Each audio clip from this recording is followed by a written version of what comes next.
मुसलमान लीडर्स को कोई परवाह नहीं थी। फलस्तीन दोबारा फतह करने का ख्वाब मुसलमान बादशाहों से ज्यादा उस जमाने के स्कॉलर्स के दिलों में था, जिसमें सबसे बड़े स्कॉलर का नाम था इमाम इब्ने अस्साकिर, जो इतने बड़े स्कॉलर थे कि उनकी सिर्फ एक किताब के 70 वॉल्यूम्स हैं। इमाम इब्ने अस्साकिर दमिश्क के स्टूडेंट्स को इस्लाम की हिस्ट्री सिखाया करते थे और उन्हें बताते रहते थे कि एक दिन मुसलमान फलस्तीन दोबारा जरूर फतह करेंगे। इमाम इब्ने अस्साकिर के इन्हीं स्टूडेंट्स में से एक ने आगे जाकर फलस्तीन फतह भी किया, जिसका नाम था सलाहुद्दीन अयूबी, जो 2 लाख की फौज लेकर फलस्तीन को दोबारा फतह करने के लिए रवाना हुआ।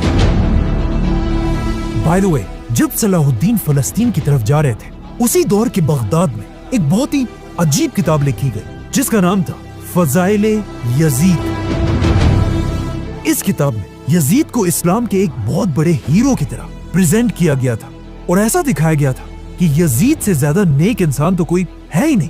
और ये किताब इतनी फेमस हुई कि कुछ मुसलमान वाकई में यजीद को इस्लाम का हीरो मानने लगे। लेकिन जैसे ही इस किताब की खबर उस वक्त के सबसे बड़े सुन्नी आलिम इमाम इब्ने जोजी तक पहुंची, वो इस बात से डरने लगे कि कहीं ऐसा ना हो कि आगे जाकर मुसलमान यजीद को इस्लाम का हीरो मानने लगे। जिसके बाद इमाम इब्ने जोजी ने यजीद की हकीकत दुनिया के सामने रखने के लिए अपनी एक बहुत बड़ी किताब लिखी और यजीद को हमेशा के लिए एक्सपोज कर दिया। अब जब यहाँ ये सब हो रहा था, वहाँ सलाहुद्दीन अयूबी ने आखिर पूरे फलस्तीन को फतह कर लिया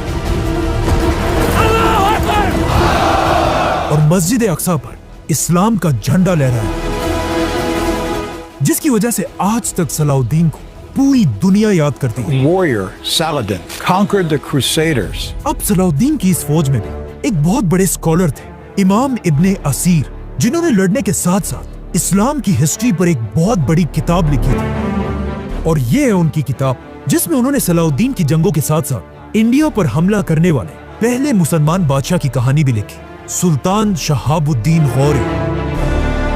मतलब इब्ने असीर के दौर में मुसलमान फलस्तीन, इंडिया, हर तरफ सिर्फ जीत रहे थे, लेकिन इस किताब के बिल्कुल आखिर में मुसलमानों की असल तबाही का वक्त शुरू होता है और मुसलमानों को तबाह करने वाले बादशाह का नाम था चंगेज खान।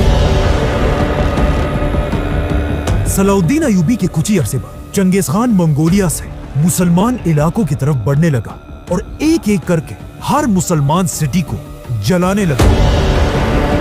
और ये इलाके फतह करते करते आखिर चंगेज खान का पोता Hulagu Khan Islamic golden age के सेंटर बगदाद तक पहुंचा।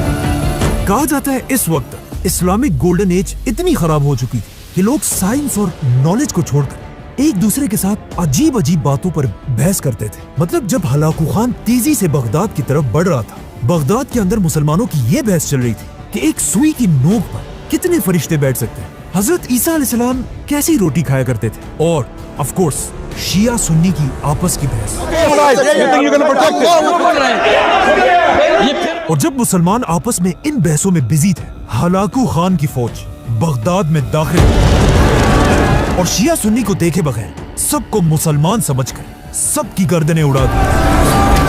कहा जाता है हलाकू खान ने बगदाद में इतने मुसलमान मारे थे कि बगदाद के दरिया का कलर मुसलमानों के खून की वजह से कई दिनों तक बिल्कुल रेड था। और आखिर सबको मारने के बाद हलाकू खान की फौज दुनिया की सबसे बड़ी लाइब्रेरी हाउस ऑफ विजडम के दरवाजे तक पहुंची और उसे आग लगाकर उसकी सारी किताबों को दरिया में फेंक दिया। और ये इतनी ज्यादा किताबें थी कि इन किताबों की इंक की वजह से अब बगदाद का दरिया रेड के बजाय कई दिनों तक ब्लैक कलर का हो गया। और फिर हलाकू खान ने बगदाद की सारी पेपर बनाने की फैक्ट्रियों को आग लगा दी और इस तरह इस्लामिक गोल्डन एज खत्म हो गई और मुसलमानों की 400 साल की मेहनत बगदाद के दरिया में बह गई। और मुसलमान इतने कमजोर हुए कि मुसलमान स्कॉलर्स के पास भी लिखने के लिए पेपर भी नहीं था, जिसकी वजह से मुसलमान पहली बार यूरोप से पेपर मंगवाने लगे, जिससे यूरोप में पेपर की प्रोडक्शन आसमान तक चली गई और पहली बार यूरोप के क्रिश्चियंस मुसलमानों से ज्यादा पेपर बनाने लगे। अब जब मंगोलों की तबाही के बाद पूरी मुसलमान दुनिया में एक मायूसी छाई हुई थी और साइंस और हिस्ट्री की बहुत सारी किताबें बर्बाद हो चुकी थी, इसी दौर में कुरान की तफसीर और इस्लाम की हिस्ट्री के बारे में सबसे बड़ी किताब लिखी गई, जिसका ऑलमोस्ट हर मुसलमान ने नाम जरूर सुना होगा, और इस किताब का नाम है तारीख इब्ने कसीर। इस किताब का असली नाम अल बिदाया वन निहाया है, which means शुरू से लेकर आखिर तक, जिसमें उन्होंने आदम अलैहिस्सलाम से लेकर कयामत तक हर डिटेल लिखी है। इब्ने कसीर के बाद एक और भी बहुत बड़े मुसलमान साइंटिस्ट ने इस्लाम की हिस्ट्री पर किताब लिखी, जिन्हें कुछ लोग मुसलमानों का आखिरी बड़ा साइंटिस्ट मानते हैं, जिनका नाम था अल्लामा इब्ने खल्दून, और ये है उनकी किताब। इस किताब की पहली जिल्द को आज तक हार्वर्ड और ऑक्सफोर्ड जैसी यूनिवर्सिटीज में पढ़ाया जाता है, बल्कि इब्ने खल्दून के नाम पर आज भी तुर्की में एक बहुत बड़ी यूनिवर्सिटी बनी है। आज कुछ स्कॉलर्स इब्ने खल्दून को मुसलमानों का आखिरी बड़ा स्कॉलर मानते हैं, क्योंकि मंगोलों की तबाही के बाद अब दुनिया में सबसे ज्यादा पेपर मुसलमान ने बल्कि एक यूरोप के क्रिश्चियंस बना रहे थे। और जिस साल इब्ने खल्दून फौत हुए, उसी साल यूरोप में एक आदमी पैदा हुआ, गुटेनबर्ग, जिसने एक ऐसी मशीन इजाद की कि दुनिया को हिला कर रख दिया, प्रिंटिंग प्रेस, जिससे यूरोप में आहिस्ता आहिस्ता मिलियंस ऑफ किताबें लिखे जाने लगी। और ये प्रिंटिंग प्रेस इतना जबरदस्त मशीन था कि पहले जो आदमी दिन में 40 पेजेस लिखा करता था, अब इस प्रिंटिंग प्रेस की मशीन की वजह से वो हर दिन 4000 पेजेस प्रिंट करने लगा, जिससे of course Europe Aahista Aahista मुसलमानों से आगे निकलने लगा। और अब इस प्रिंटिंग प्रेस के दौर में मुसलमानों की दुनिया में एक नई सुपर पावर बन चुकी थी, उस्मानिया सल्तनत।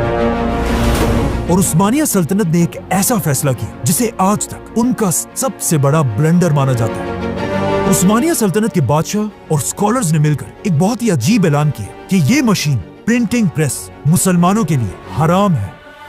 और वो इसलिए क्योंकि कुछ स्कॉलर्स ने कहा कि इल्म सिर्फ कलम से लिया जा सकता है, मशीनों से नहीं। कुछ ने कहा कि ये तो एक क्रिश्चियन इन्वेंशन है, इसे तो हराम होना चाहिए। और कुछ स्कॉलर्स इस बात से डर रहे थे कि अगर हर मुसलमान के हाथ में किताब आ गई तो फिर हमारा क्या होगा। जो भी हो, अब एक तरफ यूरोप के पास 1000 प्रिंटिंग प्रेस थे और दूसरी तरफ मुसलमान दुनिया में 0। मतलब एक मुसलमान अब भी दिन में सिर्फ 40 पेजेस लिख सकता था, और इसके मुकाबले में यूरोप का एक क्रिश्चियन दिन में 4000 पेजेस प्रिंट कर सकता था। तो ऑफ कोर्स यहाँ से मुसलमानों का डिक्लाइन शुरू हुआ और यूरोप ऊपर जाने लगा, और मुसलमान इल्म और नॉलेज को छोड़कर ताजमहल जैसी बड़ी बड़ी बिल्डिंग्स बनाने लगे, और यूरोप में यूनिवर्सिटीज और लाइब्रेरीज बनने लगी, जिसकी वजह से इब्ने खल्दून और अल बैरूनी की बजाय अब दुनिया के बड़े बड़े साइंटिस्ट यूरोप में पैदा होने लगे। Leonardo da Vinci, Galileo, Newton. आखिर यूरोप के इस प्रिंटिंग प्रेस के 300 साल बाद उस्मानिया सल्तनत को रियलाइज हुआ कि उन्होंने कितनी बड़ी गलती की है, और 300 साल बाद मुसलमानों ने अपना पहला प्रिंटिंग प्रेस बनाया। लेकिन अब बहुत देर हो चुकी थी, और आज तक मुसलमान दोबारा यूरोप के सामने अपना सर नहीं उठा सके। सब्सक्राइब। उम्मीद करता हूँ कि आपको वीडियो इन्फॉर्मेटिव लगा होगा, और अगर आप इस वीडियो के जो है दूसरे पार्ट देखना चाहते हैं तो आप हमारे चैनल का जो है विज़िट करें, क्योंकि आपको जो है वहाँ पर बहुत सारी नॉलेज मिलेगी। जो है चैनल को भी सब्सक्राइब करें, वीडियो को भी लाइक करें, और वीडियो को शेयर करें अपने दोस्तों के साथ, क्योंकि हम इस चैनल पर जो है ऐसे एजुकेशनल वीडियोस हर रोज़ अपलोड करते रहते हैं। और चैनल को सब्सक्राइब करना मत भूलिएगा, और वीडियो को आखिर तक देखें। अल्लाह हाफिज़।